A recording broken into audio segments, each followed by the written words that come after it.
The following podcast includes explicit content. Listener discretion is advised. I must address you, the listener.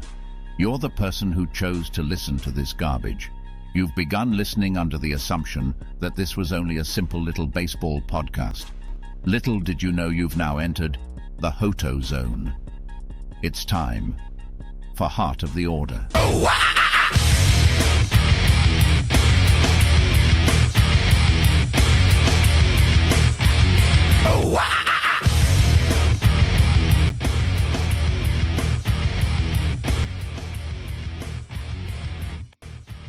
Welcome to Heart of the Order. We have a very special episode. Before we get into it, let me introduce our guest you may know him from probably the best baseball podcast going right now, Scott Braun. How you doing, man?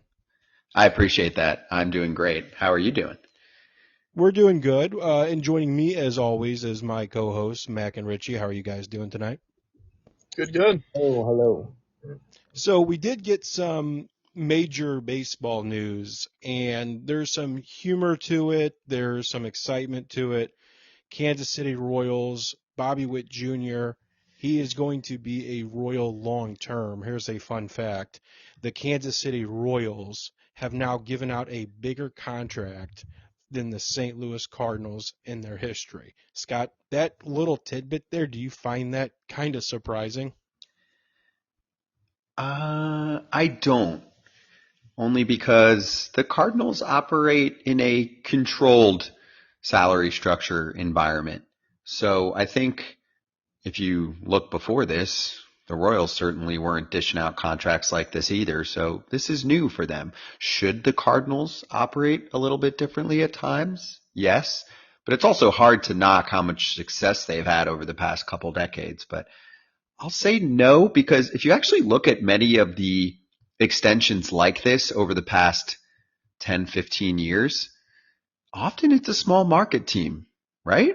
I mean, this is not the best example, but Wander Franco signed a deal like this. Here's a better example. Julio Rodriguez signed a deal like this. Of course, the Braves have been doing all kinds of deals like this, and sometimes they're catching players a little bit sooner. That's where you get the Ronald Acuna Jr. contract. But also, Austin Riley is getting 10 years, $212 million on his current deal. So Joey Votto, if you go way farther back. So I think there are a lot of deals from some smaller market teams. And what we all know, and as you know if you listen to our show, is every team can afford to do a deal like this for 1 to 3 franchise players. Yeah, I think just like the overall kind of shock of it, like when you break down the numbers, I mean, the Royals just gave Bobby a contract a higher value than the St. Louis Cardinals have even offered Albert Pujols at the time. Now we're years removed, but it just really shows you where the market in general for talent is going. The Cardinals currently have a variety of young players coming up through the system. One player that they're banking on, as I'm sure you know, his name is Jordan Walker. Last year, Jordan Walker came up, and defensively he struggled, to put it mildly. He's taking steps this offseason to work on it. He's working with Willie McGee. I think he's down there with Jose Oquendo. They're doing what they can to make him a better fielder. One thing you cannot argue about is his bat and what he is going to be at the plate. I think we looked at some of the numbers overall today. We compared them to Bobby Witt Jr.'s rookie season compared to Jordan Walker. Jordan Walker beats him in almost every category. He's almost right in the middle between what he did his second year and what he did his rookie year, Bobby Witt Jr. Jordan Walker kind of falls in between those two. He's into some pretty exclusive territory when you look at 15 home runs, his around that 270 batting average, and his strikeout rate. Do you think the Cardinals have finally entered that kind of territory where they should start thinking about locking up Jordan Walker, or do you think it's too soon? So I'm generally in favor of handing out deals like this because more of them work out than not. And when they do work out, it is a massive savings. I'll go back to the example I used before, but think about the contract that Ronald Acuna Jr. is on right now. I mean, this past season alone, he's worth $50+ million. Period. That's half the contract that he signed over an 8-year period with the Atlanta Braves. That's freaking crazy. And often you see club options that are involved in deals like this as well. So the earlier you catch on your top talent, the better. I don't know yet if I put Jordan Walker in the same conversation as the current topic at hand, which is Bobby Witt Jr. Bobby is a more dynamic player. It's a shortstop who has all of the tools. Like you mentioned, the defense alone is going to be a question mark with Jordan if he doesn't have a spot in the infield. But still, I don't think he's going to cost you as much as Bobby Witt Jr. Bobby signs a deal 2 full years into his big league career, including a season his sophomore year where he got better, a second half where he got even better, the number 2 overall pick. And I think projections wise, I mean, you're looking at a player that as long as he's healthy could be a 5-6 win player on a yearly basis for a long time. Jordan Walker hasn't shown you as much yet because he's only 1 year into his big league career. I mean, you can basically slash the extension offer in half to an extent. I mean, I'm going to very much generalize on numbers here, but you're not in the 200s when you're 1 year into your career, unless it's the best thing we've ever seen, right? Like there is a salary structure scale that you can go off of here to make a deal with a young talent. So if the Cardinals think this is their next superstar franchise player, the earlier you get this done, the better. The prices only go up for players like this. And if you don't see extension offers, in my mind, it's one of 2 problems. Either the team doesn't believe that the player is a long-term play for them in terms of securing that much money for the player, whether that be performance or injury related, or the team's just cheap, right? The easy example right now is the Baltimore Orioles have multiple young players that have already been up in the bigs for 1 to 3 years and way more coming. And there's 2 or 3 obvious names that should have at least had contract extension talks already, beginning with Adley Rutschman, and I would have had a conversation with Gunnar Henderson. I think it's a pretty sure thing that both of them are going to be, and basically already are, star players in our sport. The current ownership, who just sold off, said that they essentially weren't going to do that. Now the new ownership takes over and it's a fresh start, but the sooner you get players like that locked up, the better, because otherwise they either get more expensive or you lose them. And let's not make this a big or small market ordeal either. Mookie Betts played in Boston. The Red Sox blew it. We had him on foul territory this past season. He confirmed with us he would have stayed with the Red Sox if he gave him an offer that he thought would fit his market value, given what other deals have been handed out in the past. And right, he's one of the best players in the modern era. He deserved more money than they were throwing at him, and the numbers got high, but they didn't get to the number that they should, given that he was getting close to free agency. So that's what we're working with here. We're working with big or small market teams that sometimes don't pull the trigger early on, or we don't learn about those contract extension talks. Maybe one side or the other just doesn't agree. And then you get yourself into a situation where even the Mets are talking about Pete Alonso, and that's all of the discussion in New York surrounding the Mets. Are they going to be able to keep him? Is he trade bait? That's just not good for your franchise and your franchise player to have that kind of dissension if you can avoid it. Yeah, and just thinking about the Mets, it's so surprising that they're even in that situation. And when you circle back to Baltimore, I am very excited about new ownership and what they could do.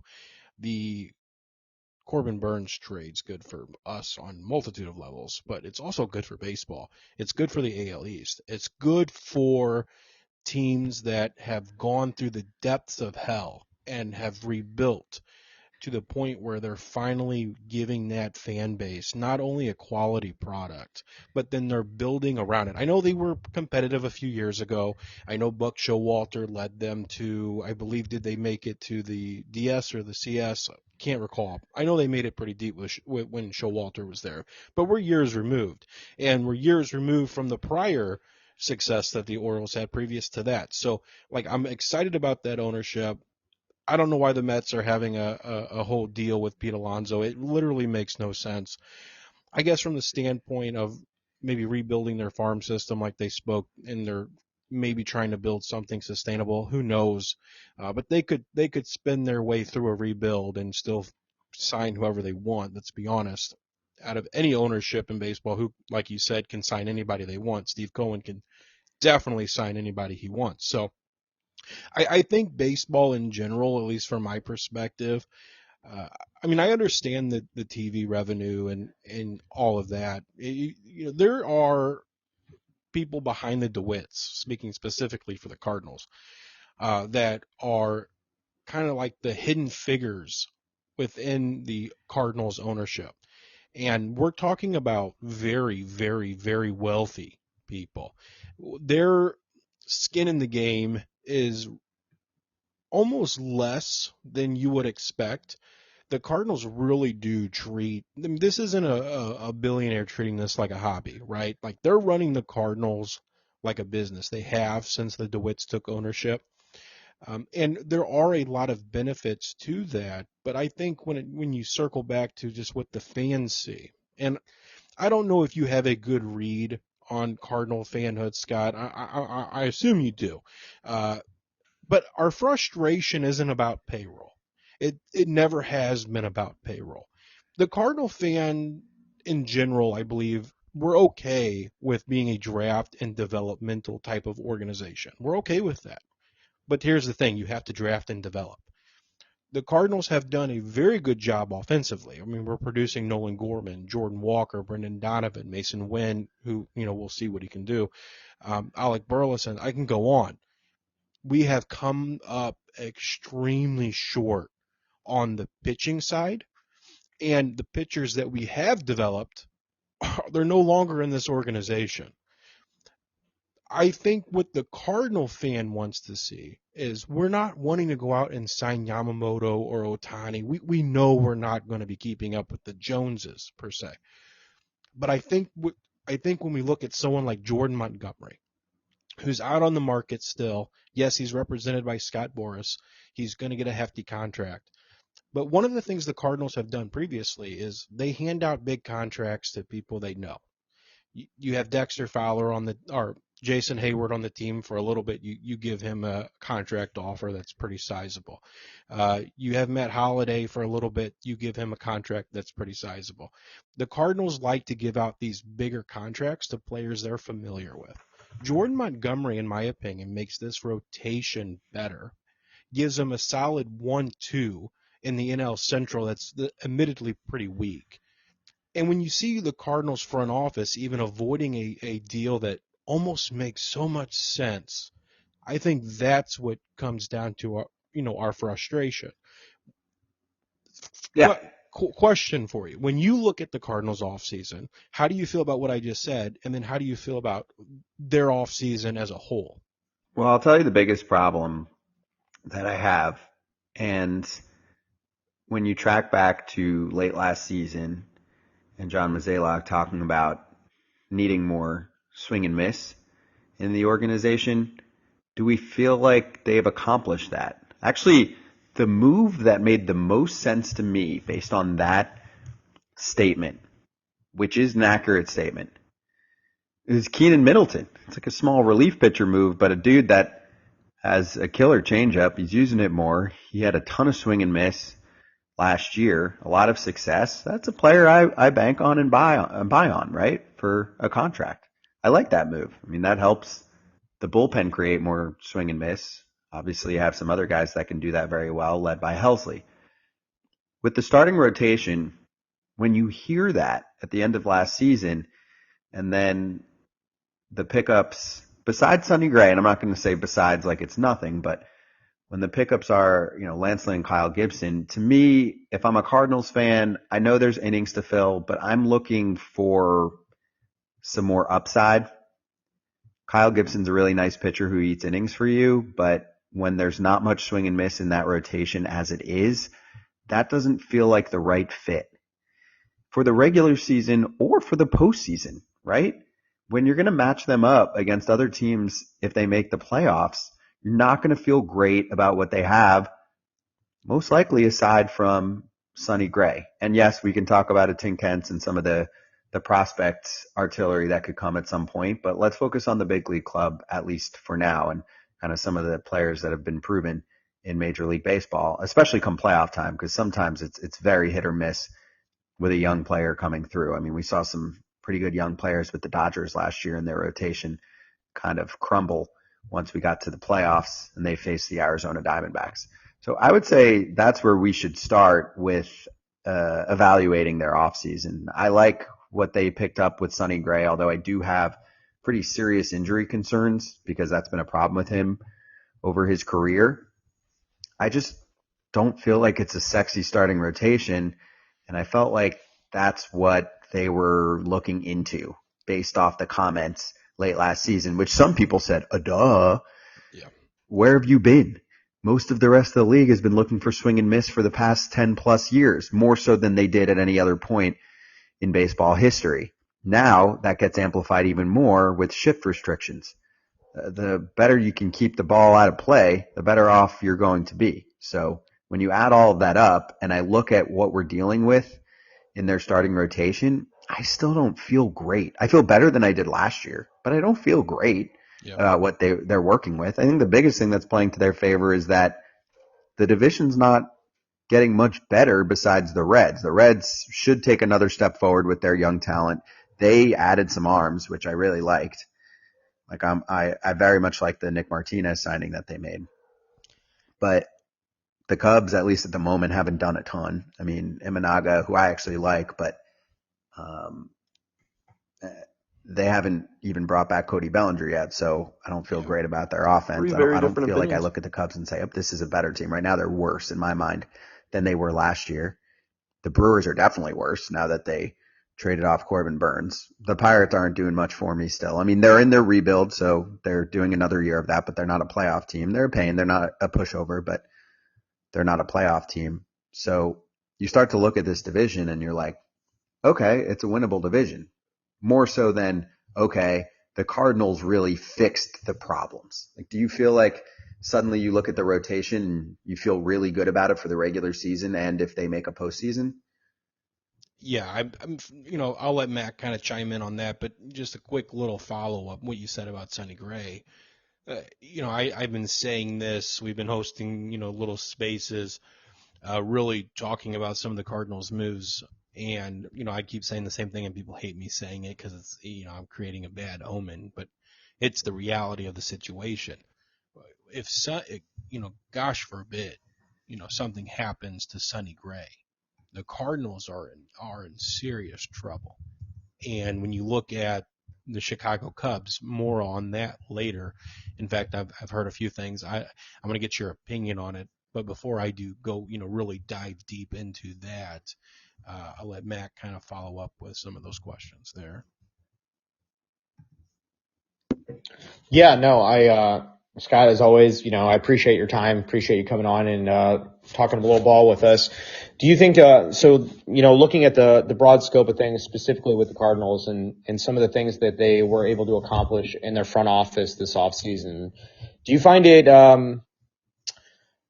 kind of interesting that they onboarded Chaim Bloom and then they go out there and they acquire a senior vice president on their baseball operations side? Do you think that they're really starting to internally prepare for the departure of Mo Zaylock? And what do you think that'll ultimately look like in 2 years' time frame? Yes. I mean, correct me if I'm wrong for this crew, but Mo said, I believe it's after this season or maybe it's after this contract. He said, in this current role, after the 2 years left on his deal, he is probably done. In the current role, so I'm assuming he'd go into more of an advisory position, almost like we saw many years back with Walt Jocketty with the Cincinnati Reds. He stayed involved, but he wasn't the main man calling the shots. So that could be Mike Gersh, that could be Chaim Bloom, that could be a combination of the two, or it could be somebody else that comes through. So as far as I know, you've got Mo 24 and 25, and then starting in 26, you would have a different head honcho who's calling the final shots in terms of front office transactions. Am I accurate there? Yes, you're absolutely accurate. It seems one thing that Mosaic also caveated to it in this offseason is he would plan on having somebody within the succession role so he could mentor them before they took the position. So that sounds like Chaim Bloom, correct? And also just getting a different perspective outside of the org because they've had a lot of pretty positive continuity within the organization for a while, but that can also be a detriment, right? I also always like to look at what Theo Epstein has said, and he thinks that more than 10 years in a role is too much, basically in any capacity in baseball. And I tend to agree with that. I mean, obviously Mo's been in there for a long ass time, just like a Brian Cashman with the Yankees. And I think the Yankees have suffered from that quite a bit over the past couple decades, where it's a lot of the same person calling the shots at the top, even if they've tried to take swings in one direction or the next, right? They've been kind of criticized at times for not their analytics, but their analytics flow in terms of how that's getting to the players and how some of the decision making is going down. But anyway, swinging back to the Cardinals, I think often when you bring in someone new or somebody that's been in a role for a while is stepping down, you just have more of a risk one way or the other, right? I mean, you could have the wrong person and the organization could go down the drain for a little bit, because there has been a lot of consistent playoff appearances and consistent winning in St. Louis for really the entire 21st century. The other end of the spectrum is they need some refreshing. I think that's pretty obvious on most fronts here with a team like St. Louis. So I think it'll be a good thing for them ultimately. I just think switching it up in an org makes sense. And also just the game evolves, the game changes. So the same people doing the same things for a long time often isn't a combination for a winning formula. No, I couldn't agree with you more, to be quite honest. I appreciate your take on that as well. And then not to drastically switch up, but I like to really kind of revisit that bullpen aspect for the Cardinals specifically.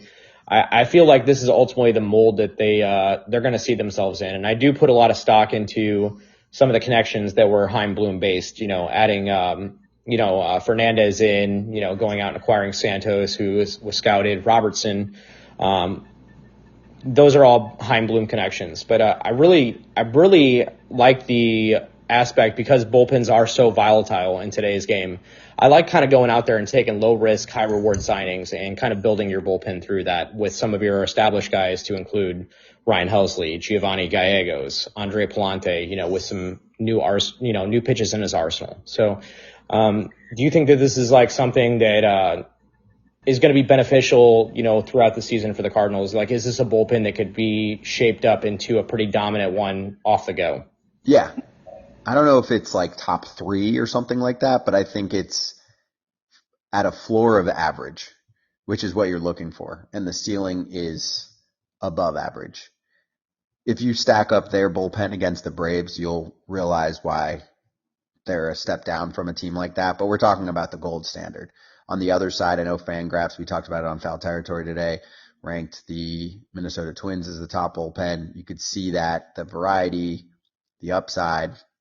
Got the back end guy that can get the job done. I think the Astros should be in that conversation from a high leverage perspective, not from a depth perspective, but they feel like they can get through the regular season.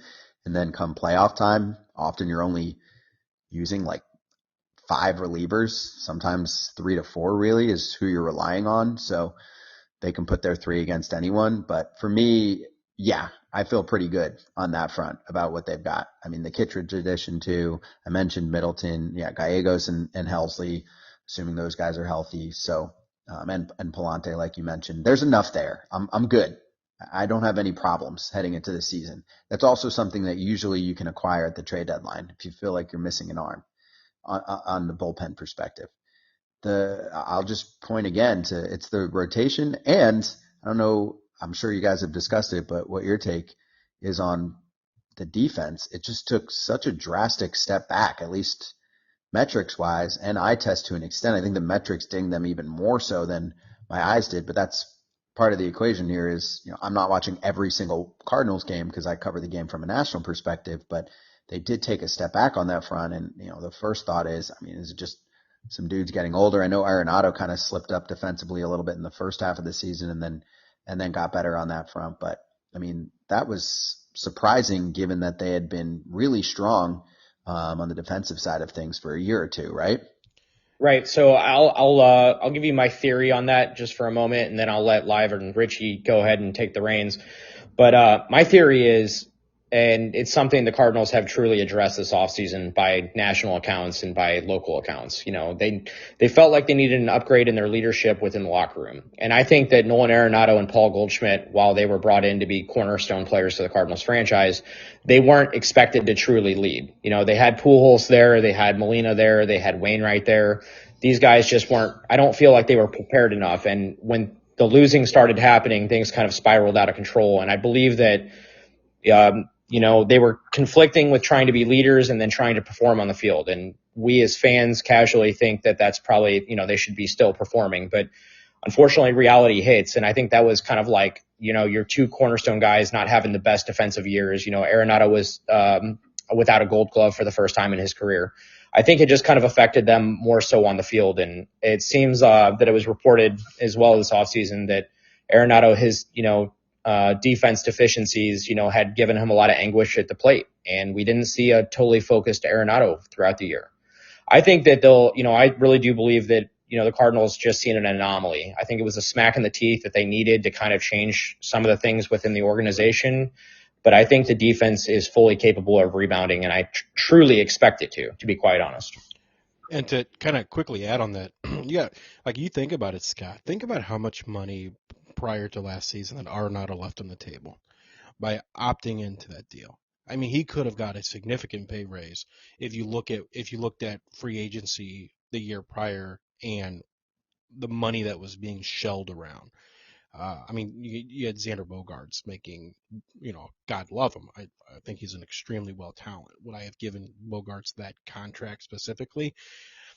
I don't know if I would if I was running an organization. So, Arenado really left some money on the table, and it's really an inside joke. What did Mozeliak say to this guy to keep him here and from leaving and going to somewhere like the Dodgers, who, a lot of people don't talk about? There was two teams that he was wanting to go to from Colorado. It was St. Louis Cardinals and it was the Los Angeles Dodgers.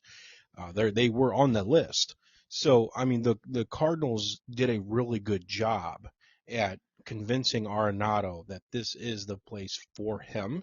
And then you come out and you start the season that way. And then I think he was hurt. I don't 100% know, but he came from the World Baseball Classic, and he didn't look quite right.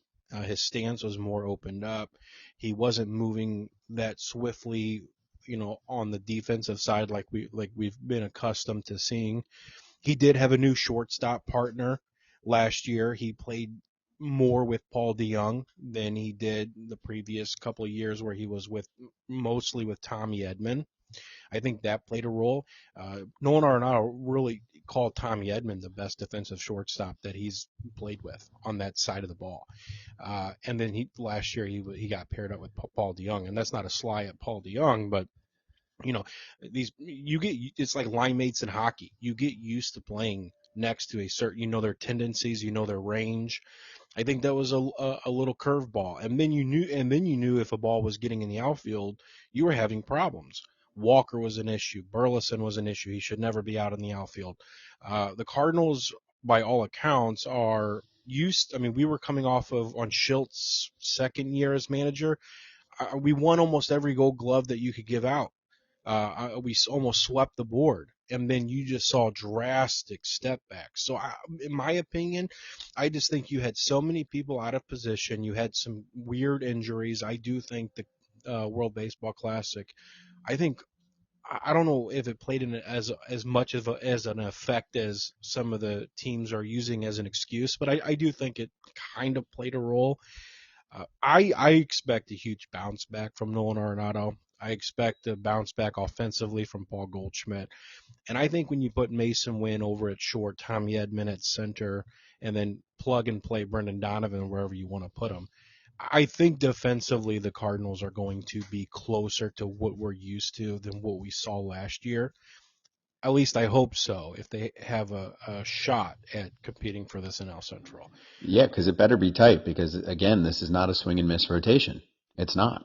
So that's why it needs to be real tight. And the one other thing that I didn't mention is, Nolan had the dead arm for the first time, and I know they put the strengthening program together for him, and it sounded like it worked. And you look at the arm strength from the second half of the season, it looked like it was better off. So I'm not super concerned about Nolan, but obviously if he takes a step back in the first half like he did last year, it can definitely affect the way the infield's operating, because you're usually relying on him being an elite player on the left side of the infield. I'll kind of split the difference with you. I don't think they're going to be one of the worst teams in baseball defensively like they were last year, but I also don't think they're going to be one of the best teams.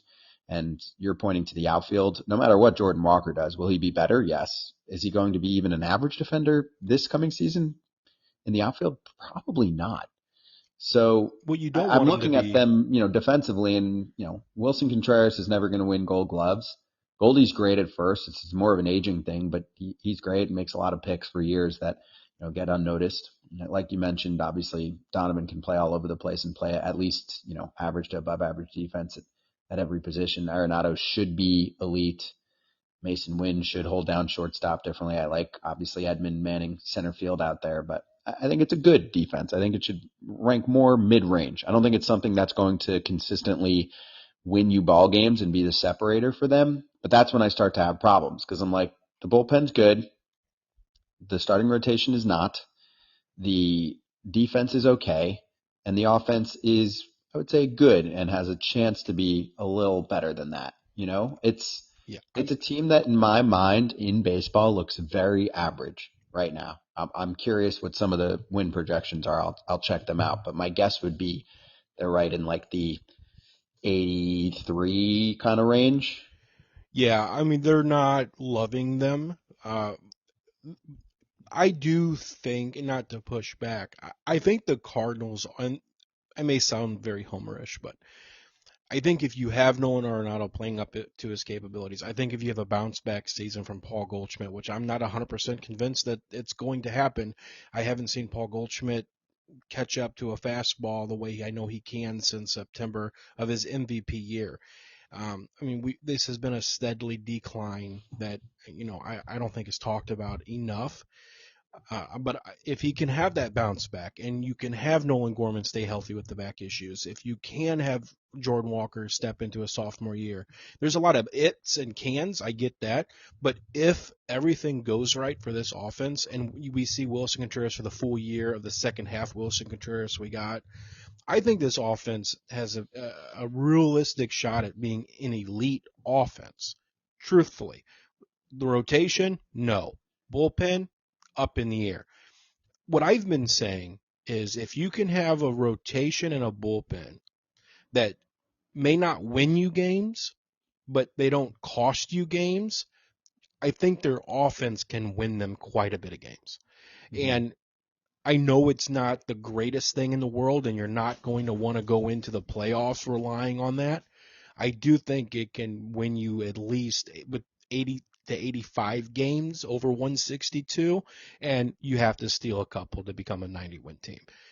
Do the Cardinals have that chance to do that? I guess any team can, but I do think the Cardinals underperformed last year. I think the Cardinals have really had between an 80 and 85 win roster last year. I know that's very hard to say because they didn't do that, and a lot of things went wrong. But I also don't think they were as bad as they were. I just think a lot of things went wrong, and I don't think Oliver Marmol was able to right the ship, so to speak.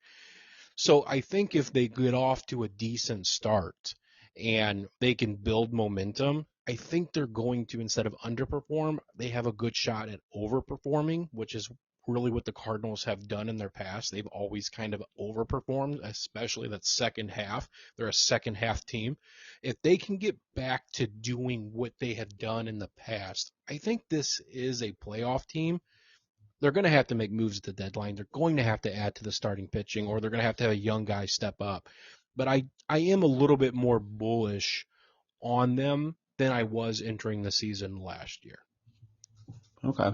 Yeah, I mean, we use BetMGM odds, so they're favored to win the division at plus 160, just barely over the Cubs at plus 190. Their win total right now for BetMGM is 85.5.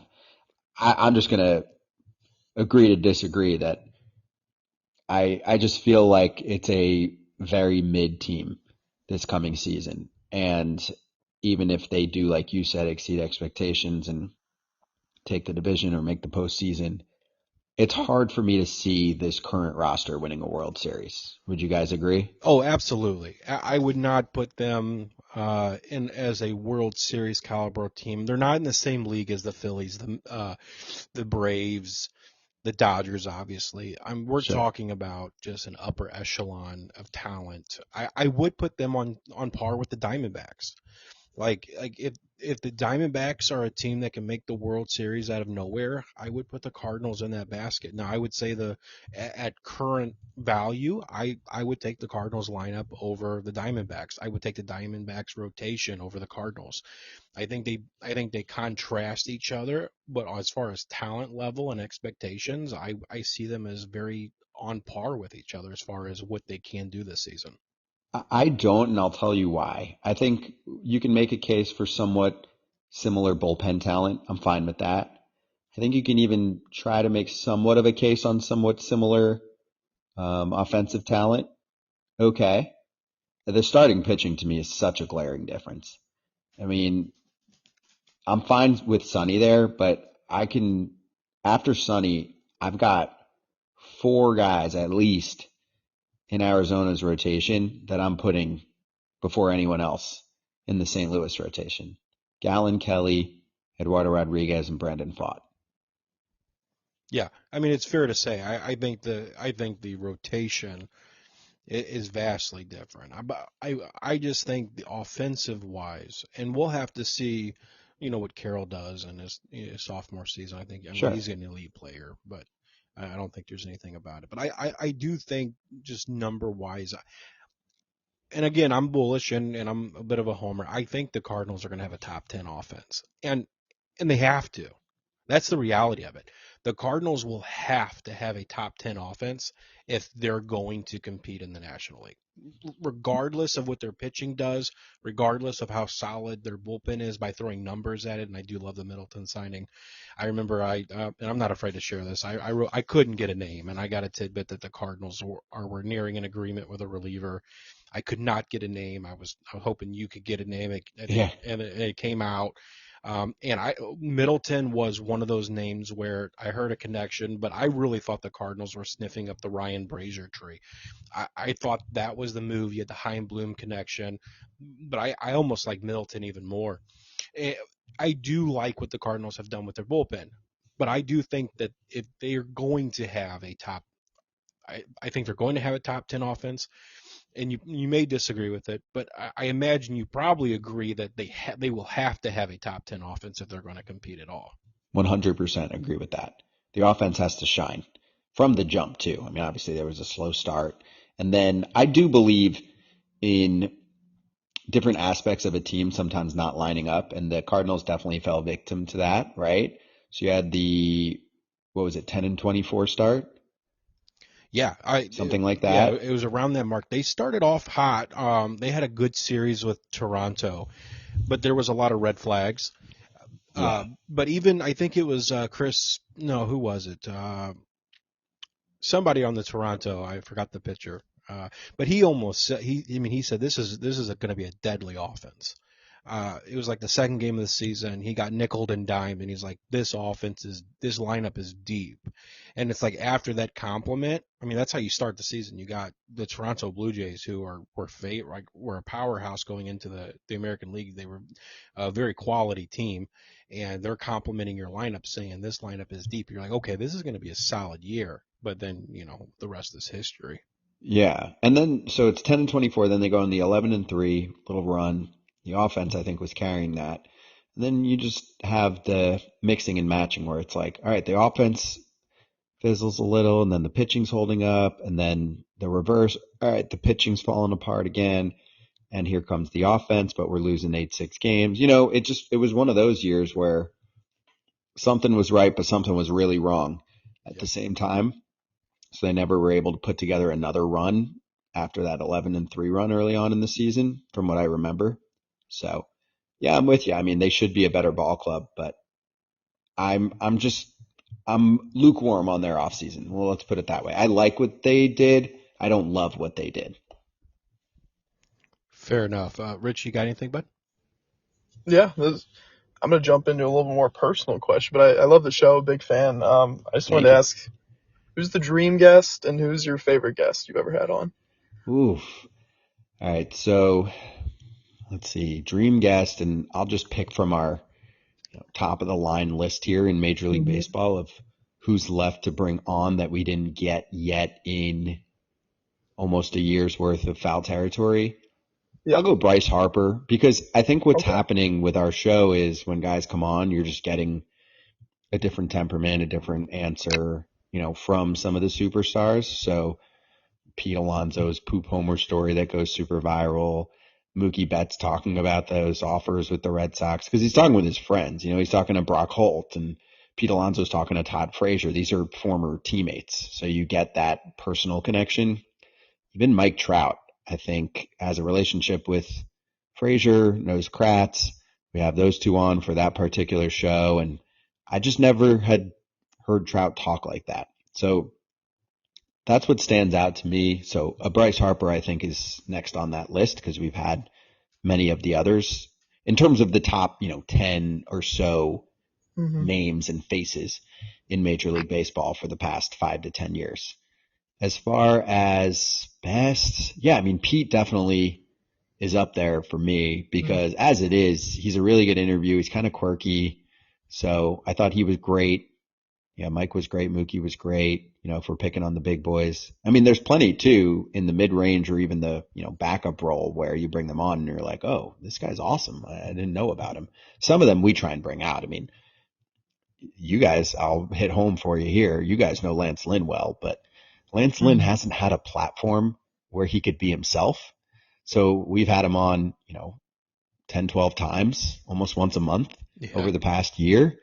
And I think almost every time he's on, it's pretty interesting, especially during the season, because we can get Lance to comment on what else is going on around the game, and he's going to give it to you straight, right? So when the Angels do that dump deadline and they get rid of like 5-6 dudes after they had just traded for a bunch of players, and a few weeks later they just kind of like sold the whole team off, you get a good comment from Lance. When there's a fight or a player gets hit or whatever, you name it, we can go to Lance and he's going to have a good, real take. He's got dirt in his spikes. He's been in the league for a while, right? And he's a very opinionated guy, and he just tells it like it is. And I think you get the Lance on our show that you get in the clubhouse, and that's what people are looking for. And Lance, it doesn't hurt, knows some of our guys, including Pierzynski from back in the day. So I think that's what stands out to me. We've had a lot of Cardinals players on lately in particular, if you've noticed. Yeah. And I always get nervous, not because you have a car, like I tune in, I'm like, I wonder what they're going to say. Because like Danny got in trouble for using too much profanity on your show. I don't know if you know this. The Cardinals told him to tone it down a little bit. Because he used too much profanity, I guess, when he was a guest on your show. At least that's the word. Who got in trouble? Who is this? Descalso. Oh, Descalso did. Yeah. I'm like, what player, Danny? Oh, you're talking about a coach. Yeah. When Descalso. You had him on, I think, right after he got the job. Correct. He got on there. He was just himself, and he was talking about it. He was razzing with you guys, which what makes your show your show. That's why you tune in, because you're seeing another side of these baseball players. They're not robots, and you're seeing a little bit of their personality. That's why the show works. And he was just being himself. And yeah, I don't think the Cardinals loved it that much. Well, they need to lighten up then. They do. It's one thing about being a Cardinal fan, and you hear about the Cardinal way. The reality is, if you look at who they target, they go after specific people, and they have, not that Goldie's a boring guy, but he's a boring guy. No, he's a boring guy. He'll tell you that. And I know Goldie for years. He's a boring guy. He's not trying to do a million interviews. He's a really great guy, but he's a boring guy. Yeah, I have actually had the pleasure of meeting Paul Goldschmidt, right after he got traded to St. Louis. He's super nice, humble. He didn't rush you when you're talking to him. Very appreciative of like every good thing you would say to him. But yeah, I don't see him going on like a podcast and cussing, and it's just not him.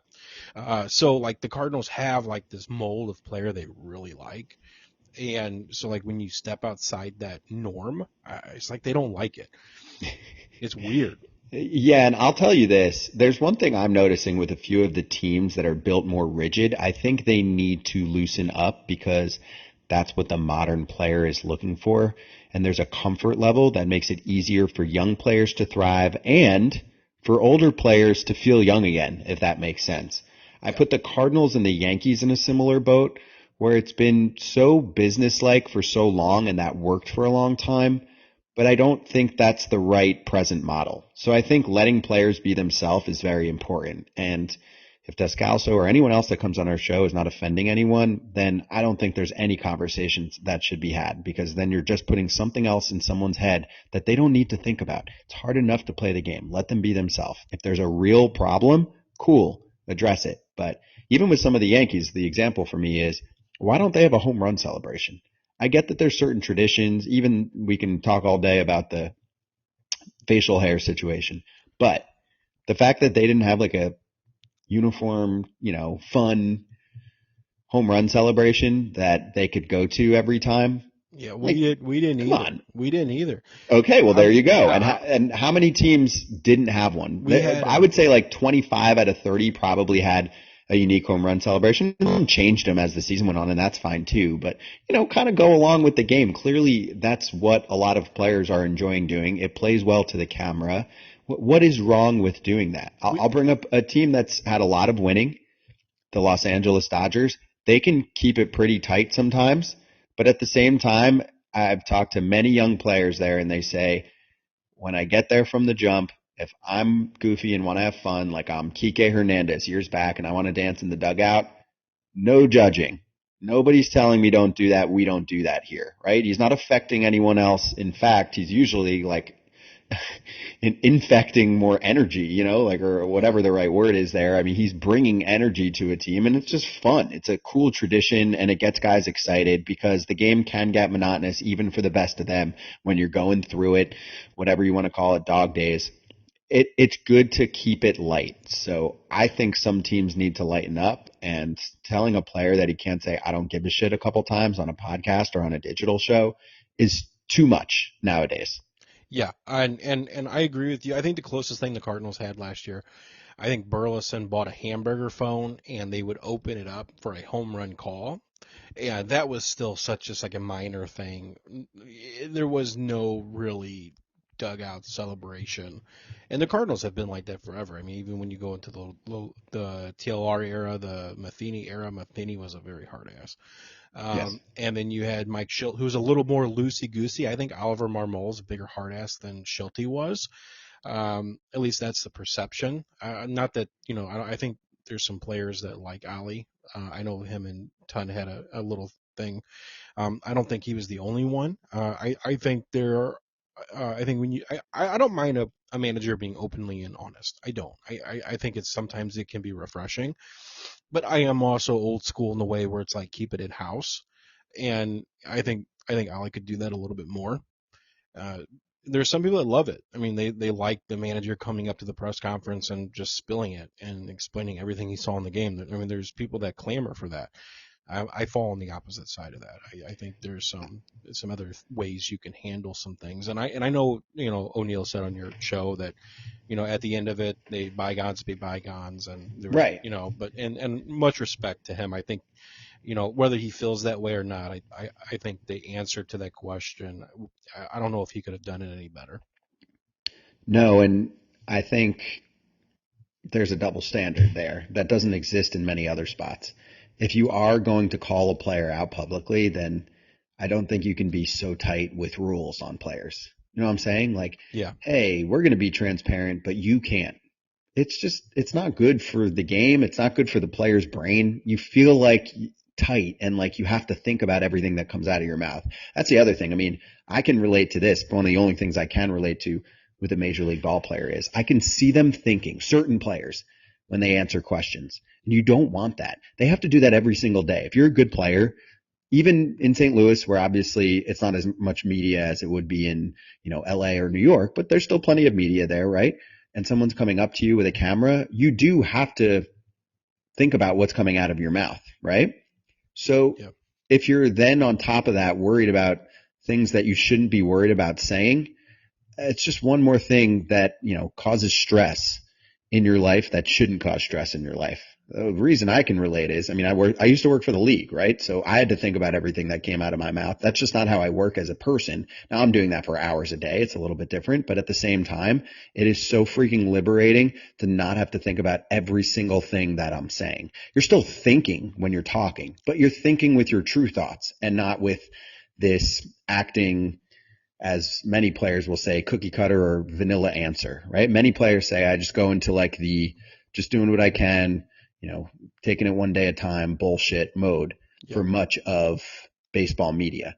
And that's not what we want. That's bad for business. That's bad for fans. And that's bad for the own player's brain because they have to act and fake it and do something they're not comfortable with. I think there would be more accessibility if there's less strictness on players. And I think some teams are really good at it and managers, and other teams need to loosen up and realize that it's 2024. I mean, I'll point to the Dodgers again as a good example.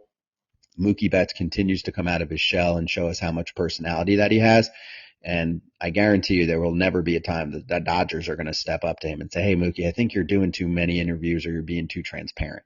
He is representing their brand so well. And even if he occasionally says something that they don't love, it doesn't completely reflect perfectly on every single aspect of the game. It's real and it connects to fans more. I can tell you Mookie gave the whole league some bullpen material when he said they're gonna be every team's World Series. I mean he's not lying, but I think that's some bullpen material, and that's awesome. I think it's good for the league. I mean that went viral. I mean the Dodgers have dominated the offseason. Now you're having one of their best players come out talk a little shit. I mean baseball does better when there's a monster, and the Yankees have always kind of filled that void, and they haven't lately. They just traded for Juan Soto. They extended Judge. That's all fine and dandy. They got Cole, but the Yankees could do more. Let's be honest. They could go out and do a lot more, but they're not doing it. The Dodgers are just saying "fuck you, come get us," and I from a baseball perspective, you can either get frustrated by it, which I think early on I had a little frustration. I was like, oh my God, what are they doing? But now as we get closer to the season, I mean, the Cardinals open up in LA. I am pumped. I can't wait. For me, it's not my World Series, but if you're not going to tune in for game one of the season, you're crazy. Yeah, and to echo your point about the Yankees, they're not the Yankees of old. I mean, they spend towards the top in payroll, but technically they can blow everyone away aside from maybe the Dodgers. And they still stay within a certain parameter nowadays. Like the ideal Yankee offseason, and they attempted this, is Soto, cool, got him. They tried to get Yamamoto, but they fell short, not just in recruiting. They didn't offer him as much money. So they did not get him for multiple reasons. But there's no pivot there. It's, to me, why isn't Blake Snell a conversation? Why isn't Josh Hader a conversation? That's the kind of Yankee offseason you used to see in the past. Hey, we just sucked. We didn't make the playoffs. We're going to fix this with multiple moves. Not every move's going to work, but a team like that is able to make mistakes. So they did well, but they didn't have a dominant offseason. It's not done yet. I mean, apparently, at least according to one of the reports I remember, they offered Snell like 150, and maybe that's the best offer that he's gotten. So if the Yankees end up with Blake Snell, I think it's a very different looking offseason for me because there's another high end, I wouldn't even call it lottery ticket, but high upside pitcher who can dominate a season and start game one for you or game two next to Cole in the playoffs, where right now there are a lot of question marks and they're a team with as many variables as any right now. Like, what the hell is Carlos Rodon going to look like this year?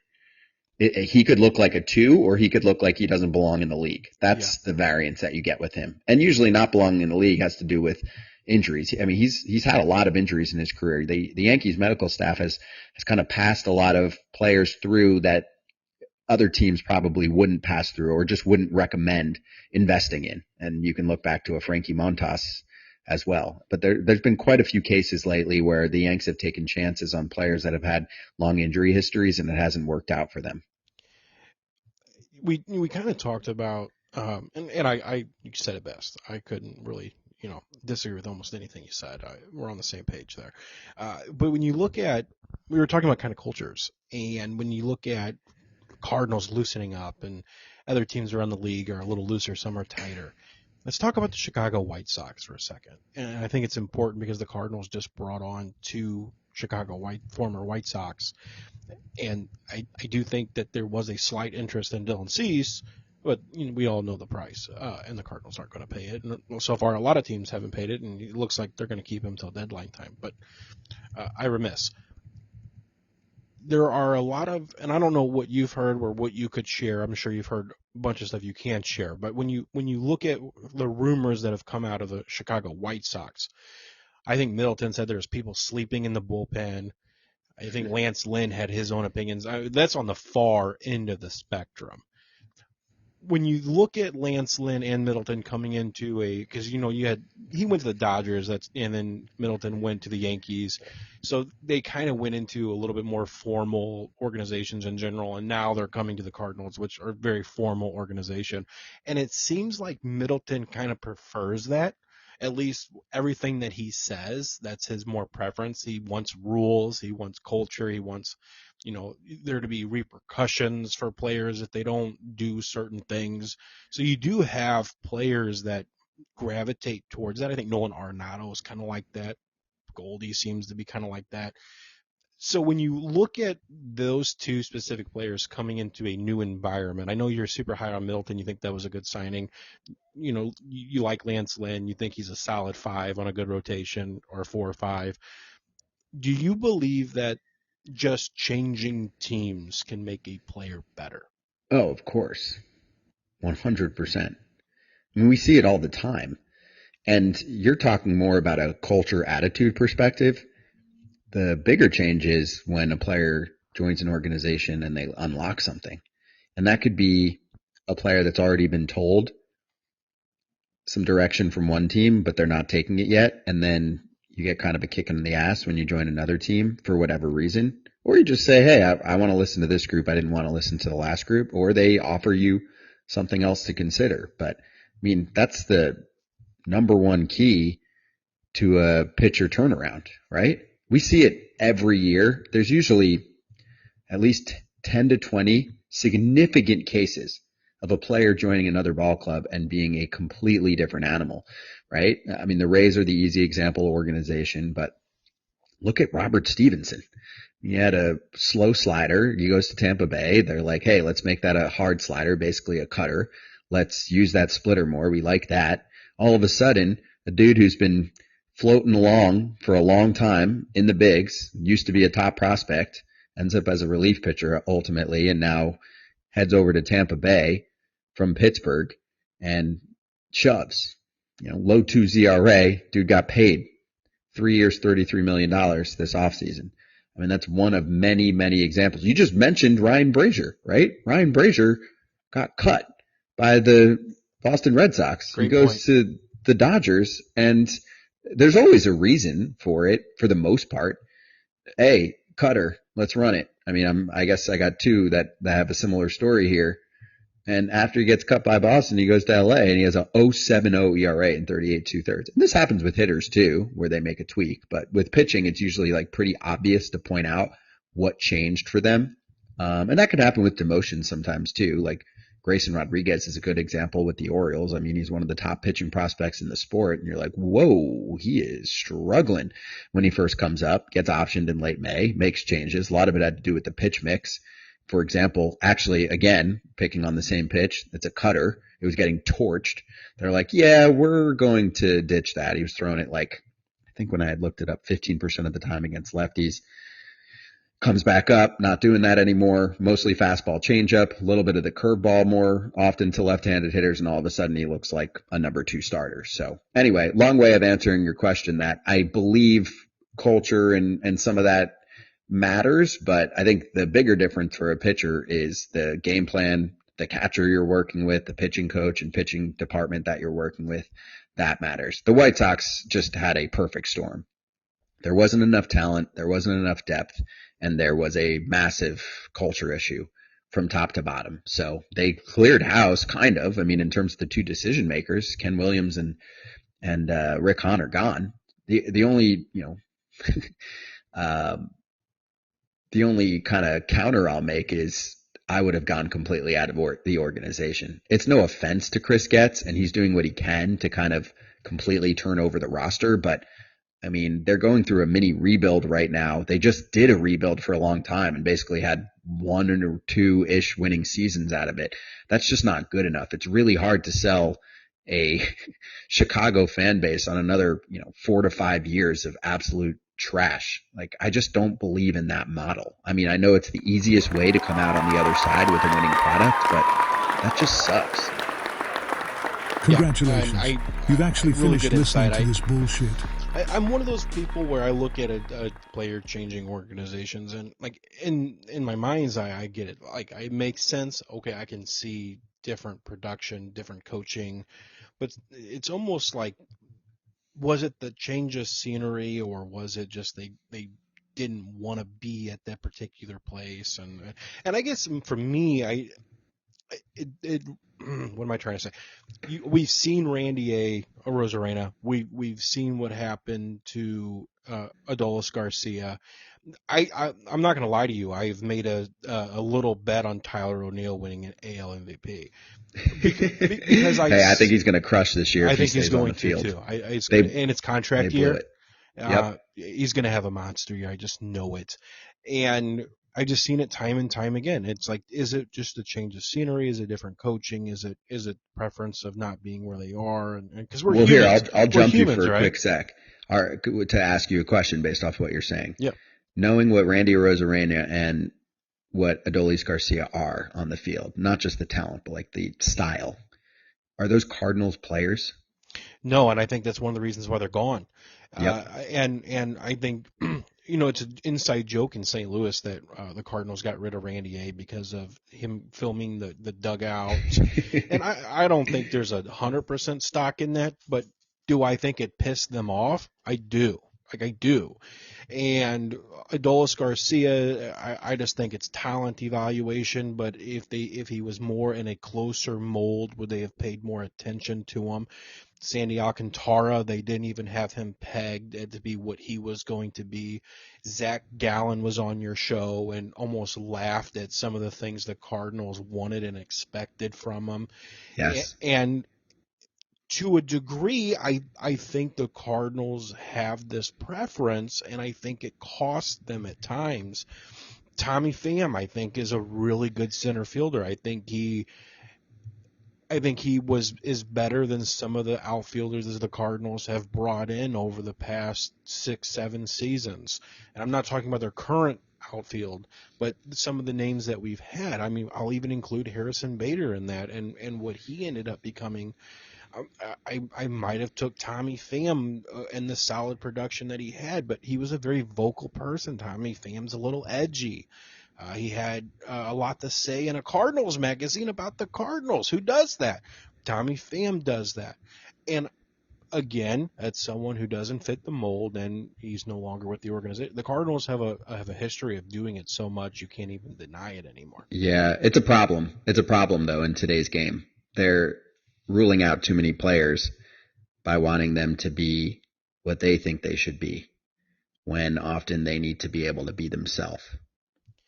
Right? It's that simple. You're ruling out way too many players because it's a different game nowadays.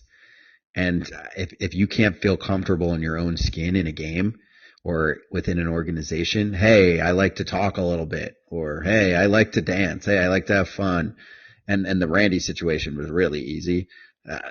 It's just a quick behind the scenes, hey, we just can't do any video, okay? Otherwise, be you, man. Go out there, interact with the fans, have fun, and bring something to our team. Like, rub off on some of our players. Because on the other end of the spectrum, I'm asking you, is Paul Goldschmidt and is Nolan Arenado a Cardinals player? Of course they are. But they're quieter, lead by example type of players. Like, I don't know Jordan Walker too well yet because he hasn't done many national interviews that I've caught. But I guarantee he's a Cardinal guy.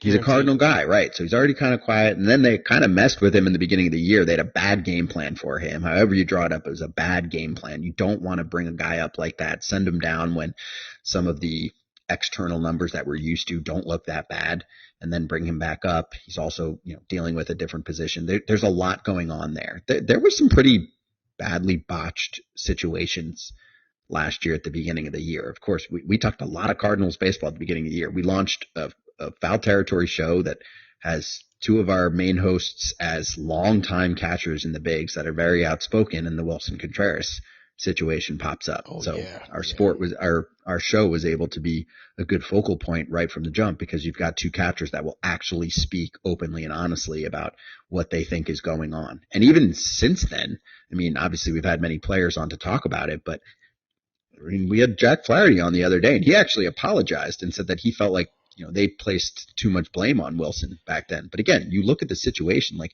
you're fucking with the mental I'm sorry if I'm not allowed to curse, but you're screwing with the mental components of certain players. They have enough to worry about, So there's too much of a mental game going on here in St. Louis, in my mind, that's probably not getting the best out of everyone. And I'll be honest with you. When I heard that, I watched that episode, I watched that interview with Jack Flaherty, and I kind of called bullshit on his response. I don't know if you felt he was genuine. You've had probably a longer conversation with him than I will ever have, but I don't think. I do think he meant what he said, because there was a lot of other stuff that came out of that situation, and I don't think Montgomery is innocent as well. I think he played a part with what happened to Wilson Contreras. And to be honest, Wilson Contreras, the fans, and I don't know how well you know this, the fans in St. Louis really rallied behind Wilson Contreras. Yes. They looked at the situation. They said, this is bullshit. And, we understand you're not Yadier Molina. And to be honest, we don't want you to be Yadier Molina. We love Yadier Molina. Don't get me wrong. GOAT, best catcher ever to play baseball. That's what we see Yadier Molina. It's a true facts. Here's the thing, though. Offensively, for the past 5 years, it has been a struggle, especially his last 3 years. You look at his 2013 to 15, we saw some good offensive production from Yadier Molina. That slipped tremendously. And he was a defensive first catcher, and he just so happened to be so elite that who cares? Get up there, take 3 strikes, go sit down. We're still going to love you. But it was refreshing to know that we have an offensive catcher coming in, especially someone who just played for Chicago. We've watched him from afar. We've watched him murder us year after year. It was exciting. And he came in and he did exactly what I think most of the fan base expected. And it seemed like the organization was the ones that was caught off guard. And we're like, dude, we knew who you were signing. How did you not know who you were signing? He's in your division. He's doing everything we want him to do and expect him to do. I almost think that here's my theory on it, and you can push back. I think the Cardinals pitching staff has been so coddled for years that all they had to do was show up and throw, that when it took more actual preparation for game planning, the organization didn't know how to really implement it. The pitchers were left stranded, and Wilson Contreras is like, hey, I'm just here to catch. I'll do my best, but we need to be a team. I don't think our starting rotation and the guys that were in it really understood the gravity of Yadier Molina not being in the organization. Yeah, I think it's a combination of what you just said. Number one, the baseline for what they expect from a catcher was way too high. Way too high. Because they only knew one way for such a long time. So I believe in that. Even when Yadi wasn't catching, on the rare times that he wasn't catching or if he was hurt, he's a freaking manager that was playing baseball every day. He's a manager. You could get rid of the manager of the Cardinals for most of the last 20 years and still be okay if Yadi's there, right? That's how I look at it. Biggest thing the manager does is manage the pitching staff, who's coming in and out of the bullpen, the game plan. Yadi did all of that. That is not what every catcher is expected to do.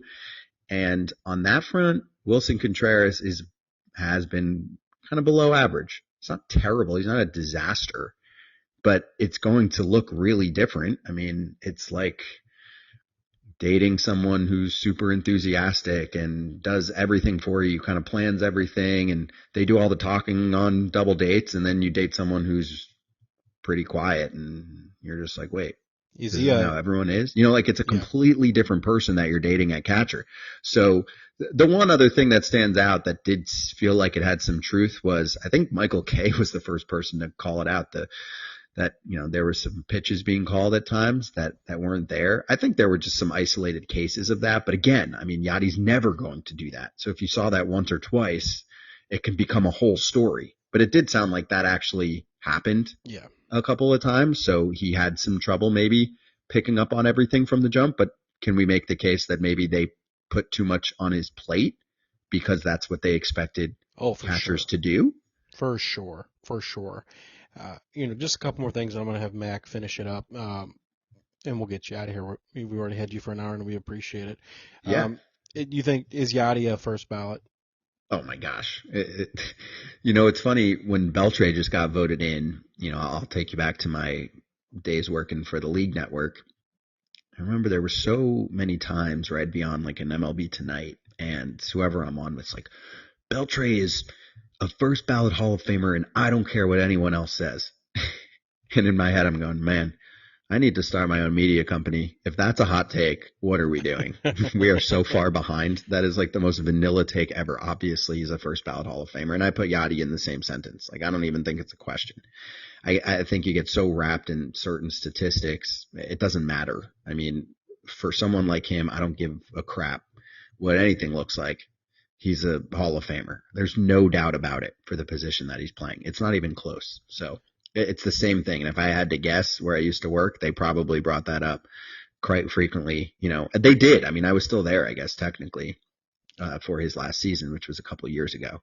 Like, that's the kind of hot takes, quote, hot takes I used to deal with because we couldn't talk about a lot of other controversial topics in the game, right? So it's the same thing. It's like it's barely even worth bringing up. If we want to get into like what his numbers look like and how they differ from players that are in the Hall of Fame in the same realm, like, cool, we can do that just as a fun exercise, but it shouldn't take much to determine that Yadi's a Hall of Famer. I actually think Joe Mauer is a much more controversial figure for getting in on the first ballot because I've heard some cases for why he doesn't belong in the Hall at all, and I can at least buy into some of that. But he was vaulted so easily by peak WAR numbers into the fold. And for me, generally, I'm like a life is short. Let's open up the Hall of Fame a little bit more. That is the kind of game that I'm playing because I do think we did make some mistakes over a 20-year period where if you look at how many players got voted into the Hall of Fame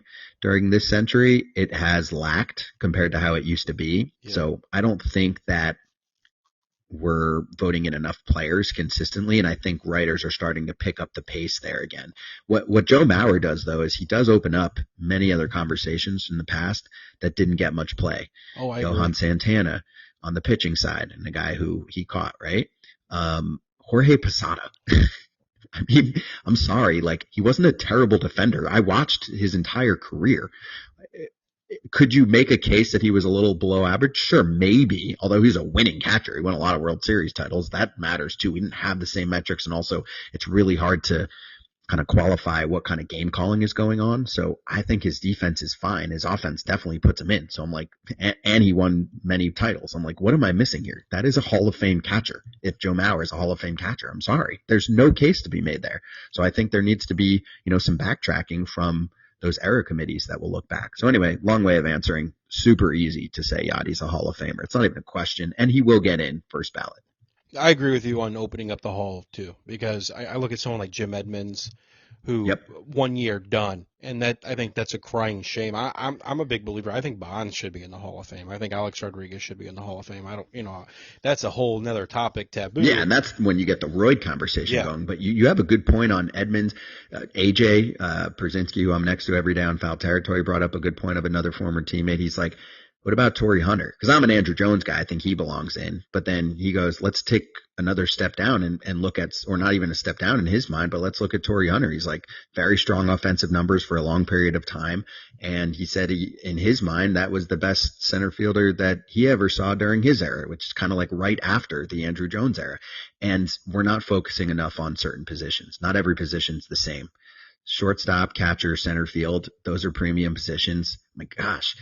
Does any center fielder have a 15-year career where they're that good anymore? Going back in time or to now? No, because they get beaten up out there, Yep. Same thing with, we're finally kind of acknowledging closer and looking at those numbers and valuing those in a different way than we had in the past when it comes Yes. to being elite and Hall of Famer and longevity. I mean, if you can have I would say if you can have a 6+ years as an above average to an elite closer, you're putting up Hall of Fame numbers because that position in itself is so volatile. Like I even look at a player like here, Jason Isringhausen. Like Jason Isringhausen, to me, if he's not a Hall of Famer, he deserved at least more recognition than he did at the time. And I think if he would play in this era of baseball and retired in 10 years from now, his career would look different than it does looking back on it, at least according to people who value those metrics now. You're right. I mean, you look at him from 1999 to 2007, 2000, dynamite numbers yeah. every year, right? Mm-hmm. I mean, the ERA plus range, 218, 124, 165, 162, 176, 148, 199, 126, 178. I mean, come on. I'm with you. And it's funny, you bring him up. I haven't really looked into him too much in a while, but Billy Wagner, it's a joke. Hopefully he gets in. Obviously, this last go around he should, but that's a joke. I mean, he was insane. Yeah. I watched his whole career from front to back. It was like this dude's automatic strikeouts at a time when that wasn't even the norm. K-Rod, Hall of Famer in my mind. Oh, absolutely. Kimbrel will be a Hall of Famer. Kenley will be a or should. These guys should be Hall of Famers. These are the best closers of our time. And like you mentioned, how many guys do this over a long period of time? Most of them break down and fall apart. Right? Most of them are flash in the pan for a few years, and then they either disappear or they're not what they used to be. There are very few guys that do this for 10 plus years in a position where it's get up, dry hump, go back down, right? Like, It's not like we're talking about 20 names here. It's a few players every 5 to 10 years that have the longevity. And, Kimbrel will probably get knocked because he's not as good as he used to be. And I mean, he certainly has taken a lot of crap because he blew 2 playoff games. No doubt about that. But look at the length of Craig Kimbrel's career and how many games he's shut down and how dominant he's been. And he was even dominant for most of this season. How long he's done that? Easy for me. But, it got too strict for a long time in my mind. So I'm with you there. Last thing for me, Scott, and then I'll have Mac finish it off. And I want to get your opinion on this. And I saved this for last specifically. One, because when I post this podcast, I'm going to include this tidbit, and it will get people's attention. So I don't know if you know this. I broke Cubs Twitter accidentally the other day, and the next thing you know, I got all kinds of accounts quoting me, retweeting me. It blew up pretty quick, and a lot of it came after the Middleton signing, and I teased that, and then this got picked up by Cubs Twitter, and this is just factual stuff that I've heard, and it's because of the connections with the Cardinals. And I think the Cardinals have had previous conversations with Miami. I think when they listed Jesus Luzardo as far as listening, I think the Cardinals at least made a call. I think there was a significant amount of interest on the Cardinal side of possibly getting the asking price for that type of pitcher, and the chatter that I've gotten back is the Miami Marlins and the Chicago Cubs have had extensive and at times exclusive conversations, and it likely involves some other names that the Cardinals have at least inquired on, and that could go beyond Jesus Luzardo. They have a few starting pitchers available. They have a couple bullpen pieces available. The Marlins need offense. The Cubs could use another pitcher. They could use bullpen help. They could use a young, controllable starter to pair with their top guy, Steele, who's a stud. I hate to say it. But you have kind of this mix and match going on, conversations there. You know they're going to be in the ballpark for Bellinger. Simple put, what could the Cubs do from now till opening day that would make you think they are the team in the Central to beat? So I like the Hector Nery signing, by the way. I don't know if I mentioned that. That's a good one earlier. Too. I hated that one. Yeah, because I think teams were overanalyzing a tick down in velocity and some peripheral numbers that weren't as good as the ERA. No crap. We know that, he's not necessarily going to have another 1-something ERA, but Hector Neris generally has been great. He chucks the splitter like no other and occasionally will fall apart for a week or two, but that's almost every closer nowadays. Like, would you rather have him or Aroldis Chapman? I would take Neris nowadays. I think it's more of a sure thing. But anyway, Chapman got paid because his velocity ticked back up. That's what the teams look at nowadays. In my mind, for the Cubs right now, the offense is not as good as it was last year. Cody Bellinger was their best player. He's not back on the team right now.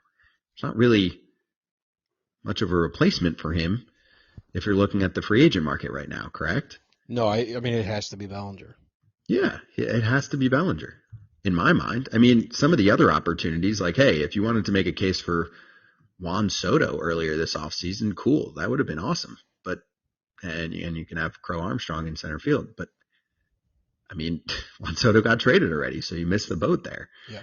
So I think Cody's your natural fit to go back. It also gives them the flexibility, too. I mean, Cody can play the outfield and first. He's an elite athlete. I don't think he's going to lose that for a while. Also, the way that he finally figured out how to adjust with his two-strike approach was pretty cool. It told a good story and tells the story of a player who perhaps can replicate that this coming season. I know they acquired Michael Busch.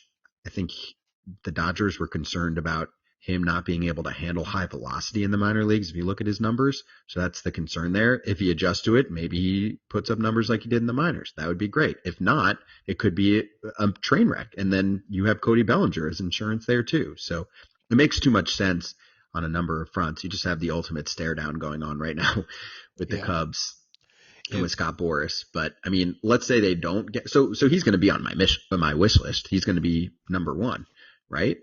For me, when I start to look at this team from a bullpen perspective, I still would like another arm in there. Their bullpen completely fell apart at the end of last year. I like Alzolay. I've been on him for a long time. I've had him in fantasy leagues for a long time just to try and see if he would end up in a bullpen. And it looks to be their long-term closer, but he gets hurt a lot.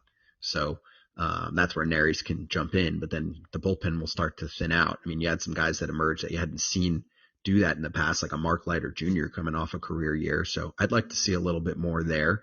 And the rotation is short for me right now. I mean, I like Assad better out of the bullpen, even if he's a multi-inning guy out of the bullpen. At least if I'm looking at their current depth chart, and I know Cade Horton's going to come up at some point, it's Hendricks, Steele, Tyone, Imanaga, and Assad. That's okay.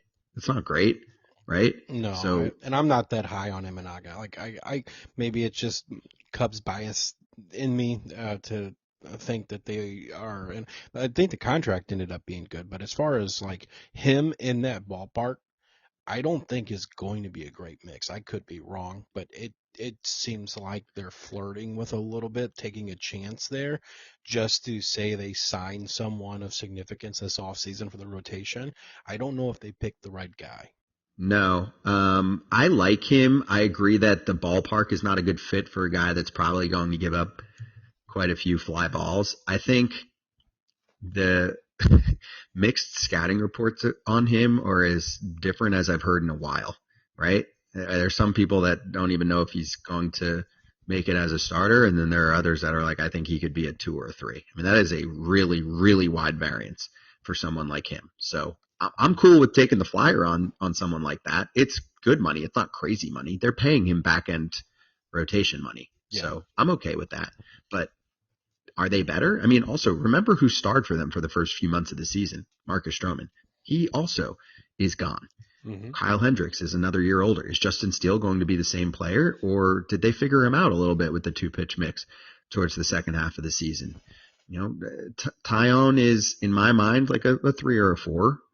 You feel better if he's towards the back end of your rotation. So they're missing something. Snell or Montgomery fits the mold there. I don't know if they end up with either of them. I seem to doubt that Snell is what they're interested in for some reason. And yeah, Montgomery would be an awesome fit for them. But so far I haven't seen anything. So for me, my dream offseason at this point is bringing back Bellinger, signing up Montgomery. I'm looking for at least one more bullpen arm. We're starting to get a little thinner on that front in terms of who we're looking for. So I'd have to kind of redo my list. and see what's left. But it's getting pretty thin now. The relief pitching market's the one, portion that kind of moved a little bit here.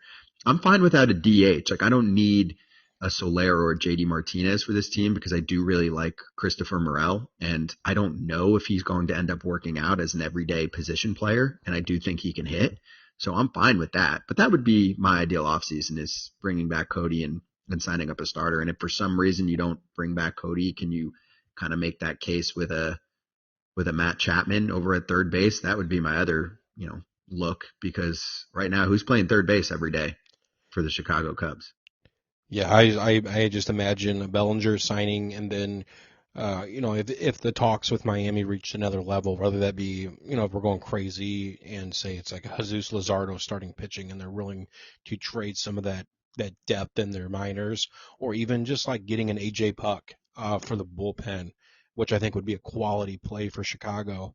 Agreed. I think if something happens there on top of signing Belly, I start to worry a little bit. Right now, I think it's a toss-up. I like the Cardinals' chances. And even if one of these two signings happen, if both happen, if they make a significant trade like an AJ Buck or a Jesus Luzardo and then add Bellinger, I start as a Cardinals fan looking at our front office going, are we sure we have enough? Because they just got a little bit better. And then, before I let you, Mac, you got anything you want to add before we let Scott go? I have one thing too, Mac, before you go, is I think everyone's overlooking the Reds a little bit too much. I think there could be some regression because there were so many rookies last year, but what if some of them take off the other way, right? And they got themselves their own insurance with a Candelario who, did a great job last year with the Nats, and then with the Cubs. I didn't love the signing, but I understood it. I'm like, okay, I guess if you can do that, you have the insurance, right? I mean, all of a sudden, if one or two of your young guys goes down, you feel a lot better about your depth. I mean, man, I think the Reds can be really right now for me, because I am a betting man ever since I don't work for the league. Where my money feels nicest is putting money on the Reds. Last year I did on the over. That was the easiest hit of the year for me. And also for them to potentially win the division. I think I just mentioned they were like plus 350 to win the division. Who says the Reds can't win the division? I mean, Hunter Green has another gear that he hasn't hit yet. Nick Lodolo could be a 2 or a 3. I mean, hopefully he's healthy for this coming season. I still like Ashcraft and the stuff that he has. I still think he's kind of been figuring out the right mix. There are some injury concerns here, quite a few, but there's so many guys here that could hit and could be really good. I didn't love the Montas signing, but if they feel like the dude's back and they liked the one outing that he gave at the end of the year for the Yanks, like, he used to be a really good pitcher. It's not like he's old. He just, he had some pretty rough medicals for the past couple seasons. I think Andrew Abbott as at least a big league regular. I don't know if he is what he is at the beginning of the season last year, but I think their bullpen is good. I also, Nick Martinez can be a swing guy. I think he's great. I mentioned him earlier. Pagan's a nice signing for them. A little bit worried about the fly ball tendencies, and we didn't even get to the best part of the team. I mean, it's the position player group. There's upside at every position for them. And even if one or two guys don't work out, like, there's a lot to like for me with Cincinnati. So I think that they're going to, right now, if I have to pick right this second who's going to win the division, I think it's the Reds. I agree with you. I'm not trying to overlook them. I think they're going to be a quality team. I think they're going to be a superb team. I think they're a year away. And the only reason why is I just think the youth there, I think they're making a mistake by not bringing back Votto. I agree. I think his veteran presence and just the overall leadership that he has, the personality, I think he could fit well in that young team, at least be a guiding light, even if he's just a Matt Carpenter per se for them. I think that is something the Reds should do or could have done. I think the youth and inexperience, that can go two ways. They can make them unknown. It could make them kind of Diamondbacks like they don't know they're not supposed to be here. Or if things go rocky, there's no one there to right the ship. So if the Reds are going to be competitive, at least in my perspective, things have to go right early. They have to continue to go right, and they can't get on too much of a dip. That's what went wrong last year. They started off nice. They were going good. Then Ellie got cold, and then all of a sudden you got other teams getting a little bit hot. Chicago went on that run. Pittsburgh was up and down. I don't know what the hell happened with Pittsburgh. But they cooled off and they went on a couple down streaks. They didn't correct it fast enough, and they let the division slip. I think the Reds, that division was theirs for the taking late August. They had a shot to run away with it. I think things went wrong, and they didn't correct it. I think having Votto there for 24 is good for that, but just the overall, I think the youth of that team, I think they're up and coming. I think in a couple years they may be dominating the NL Central. I just don't have them up there yet with the Cardinals and Cubs. I do have them above Pittsburgh right now. Maybe even slightly close to teetering on Chicago if Chicago doesn't make any more moves, which I think they will. I think they're close, though. But I agree with you. They should not be overlooked because they could go on a run and all of a sudden they're kings of the NL Central. Yeah, they blew it at the deadline last year. They even kind of hinted that they were going to do something, right? Because attendance was up. They're like, we're making more money than we expected, so we're not going to worry about that. They just were hugging prospects. It's another ownership problem. It's another ownership thing. It just goes back to the same old. A lot of these owners aren't going the extra mile to be competitive when it's right there in front of them. That's why, like, circling back to how we started this podcast, seeing what Baltimore did for me, just as a baseball fan, makes me super excited. I want to see Pittsburgh do more.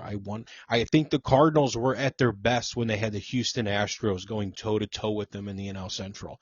The moment Houston left, the Cardinals became complacent because you have Chicago, who never acts like Chicago, and then you have everybody else down the path that has their rise and their fall. Houston, for the most part, went toe-to-toe with the St. Louis, especially in the era of Berkman and Bagwell and Biggio, and even when they had Clemens and who else did they have? Roy How? No, they have no. Tripping.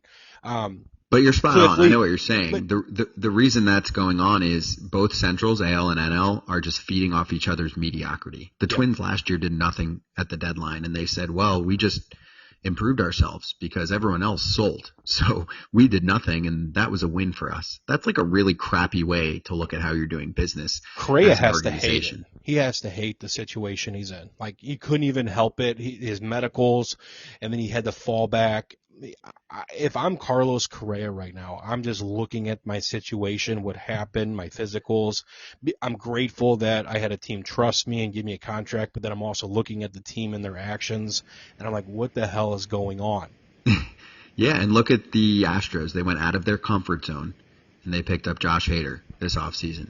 They don't make signings like that, especially free agent signings, and they have some dudes that are coming up for them that they're going to have to think about, but they know that their winning window is still there, and they have to compete with the Rangers, who just won the freaking World Series. They're keeping them in check. That's awesome, right? There's a battle for Texas baseball right now.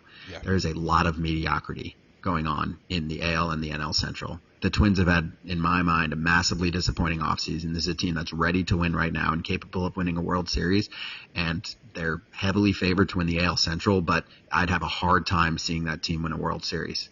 Are they going to win a tournament for me? I think Kansas City's starting after game one, after Pablo Lopez, if he's healthy come playoff time. I'm like, I'm sorry, that's not getting it done for me.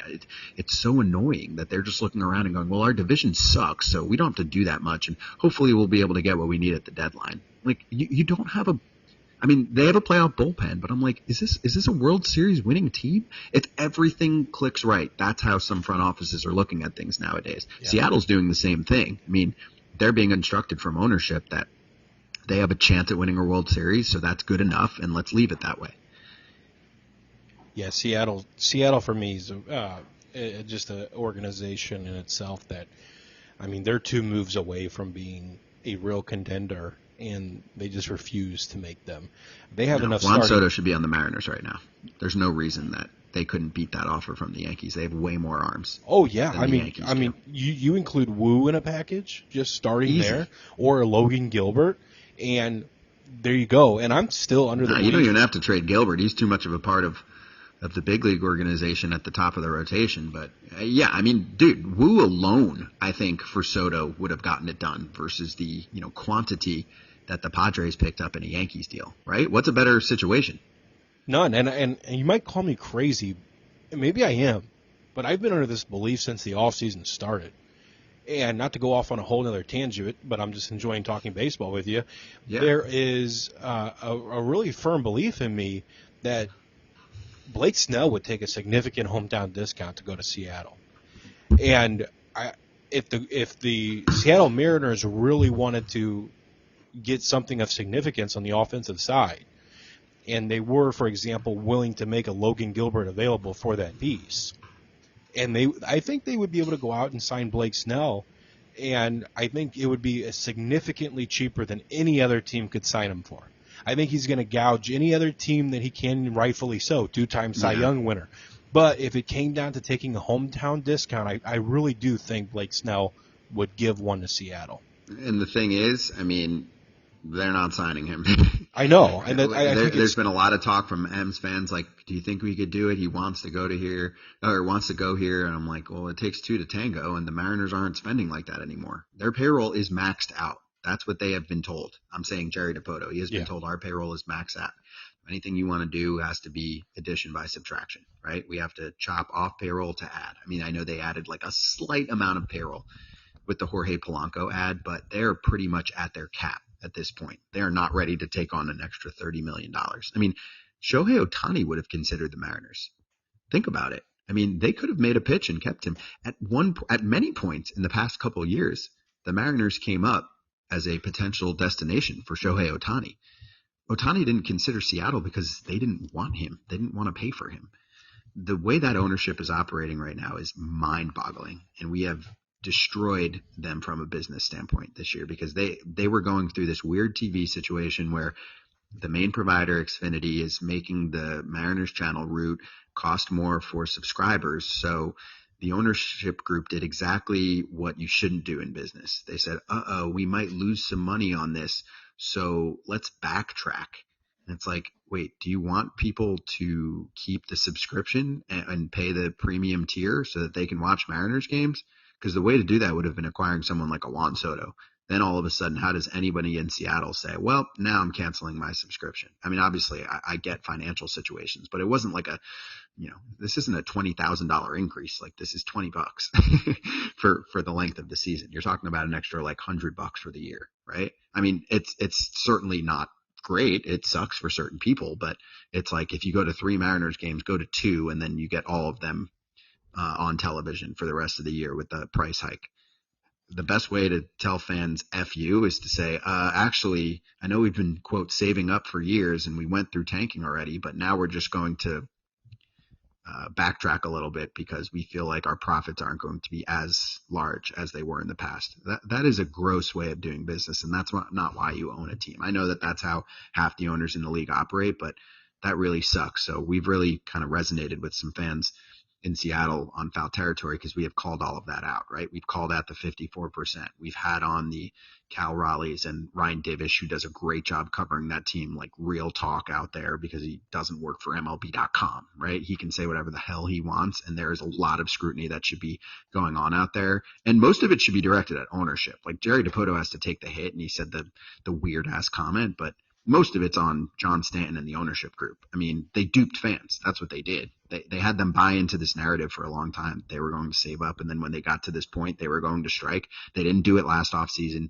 They essentially haven't done it this offseason. They still have a team that could, if all the cards fall right, make it to the playoffs and win the World Series because their rotation and their pitching in general is that good. They're starting and their relief pitching. I mean, I love the Gregory Santos pickup the other day. But again, they're not doing it right. They didn't give themselves the offseason that they should have.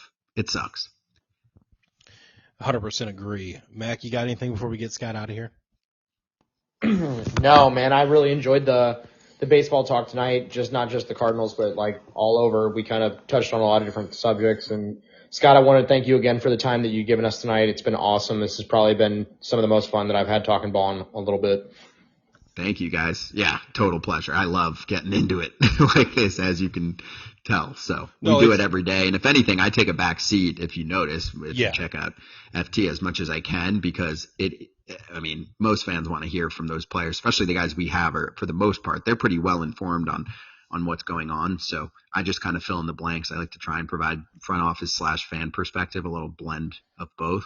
And for me, it's just been so cool to be able to fully open my mouth and talk about the game the way that I always talk about the game, because you had to put, a little bit of a PR spin on things in the past. So that's not how I speak about the game, even with the people that I used to work with. It's just that you have to sugarcoat it when you go on, a league network. But that's the same for NBA, NFL, etc. That's why those league networks are tough for talk shows. You know what I'm saying? Absolutely. And I thoroughly enjoyed the show, and I hardly miss an episode. So definitely going to be tuning in, as I do, and having you on was such an honor. I missed the YouTube games. Me too. I thought that was really good for the league. I think it was ahead of its time. I think like right now, especially with YouTube TV and all that jazz, I think it would be blowing up. I thoroughly enjoyed you on that.